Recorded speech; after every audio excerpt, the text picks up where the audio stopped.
రాష్ట్రాన్ని రేవంత్ సర్కార్ అప్పుల కుప్పగా మార్చుతోంది. ఈ ఆర్థిక సంవత్సరం తొలి త్రైమాసికంలో 18,900 కోట్ల రుణ సమీకరణ చేయగా రెండో త్రైమాసికంలో అంతకు మించి అప్పు తీసుకోబోతోంది. జూలై నుంచి సెప్టెంబర్ వరకు 21,000 కోట్ల మేర ఓపెన్ మార్కెట్ రుణాలు తీసుకోబోతున్నట్టుగా ఆర్బీఐకి రాష్ట్ర ఆర్థిక శాఖ ప్రతిపాదనలు పంపింది. అంటే ఏడాదిగా నెలకు సగటున 6,000 కోట్ల అప్పు చేస్తోందని గణాంకాలు విడుదల చేసింది ఆర్బీఐ.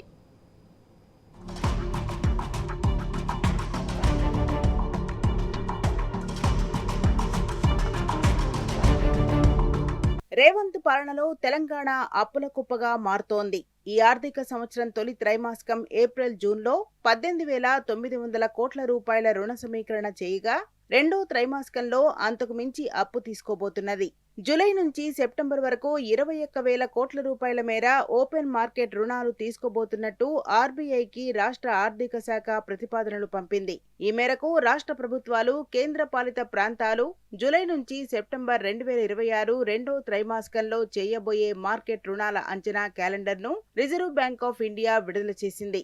ఈ త్రైమాసికంలో అన్ని రాష్ట్రాలు, కేంద్ర పాలిత ప్రాంతాలు కలిపి మొత్తం 3,18,816 కోట్ల రూపాయల మార్కెట్ రుణాలు సేకరించవచ్చని ఆర్బీఐ అంచనా వేసింది. ఈ క్యాలెండర్ సూచిక మాత్రమేనని, అసలు రుణాల మొత్తం వేలంలో పాల్గొనే రాష్ట్రాల తుది వివరాలను వేలానికి 2 లేదా 3 రోజుల ముందు ప్రెస్ రిలీజ్ ద్వారా ప్రకటిస్తామని వెల్లడించింది.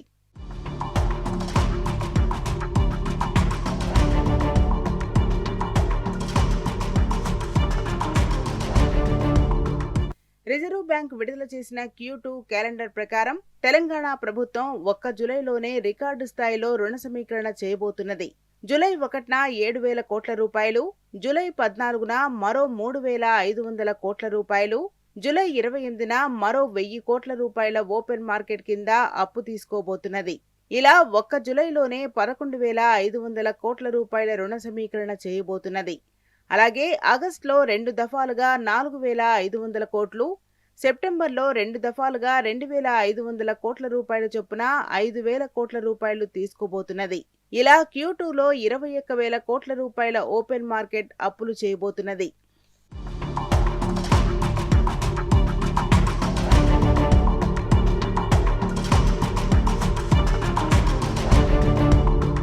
తెలంగాణ ప్రభుత్వం 2026-27 ఆర్థిక సంవత్సరానికి సంబంధించిన బడ్జెట్లో 73,383 కోట్ల మొత్తాన్ని ఓపెన్ మార్కెట్ రుణాల రూపంలో సేకరించాలని ప్రతిపాదించింది.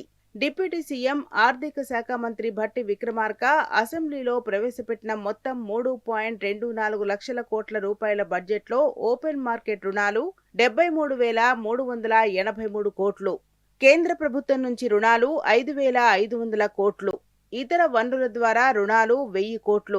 ఇలా మొత్తం రుణాలు దాదాపుగా 79,984 కోట్లు తీసుకుంటామని ప్రతిపాదించారు. ఈ మొత్తం రుణం రాష్ట్రం మొత్తం రాబడుల అంచనాల్లో దాదాపు 25% సమానం కావడం గమనార్హం. బడ్జెట్ అంచనాల ప్రకారం ఈ ఆర్థిక సంవత్సరంలో పాత అప్పుల చెల్లింపుల కోసం 23,025 కోట్లు కేటాయించగా నికర రుణాలు 56,959 కోట్లుగా ఉండనున్నాయి.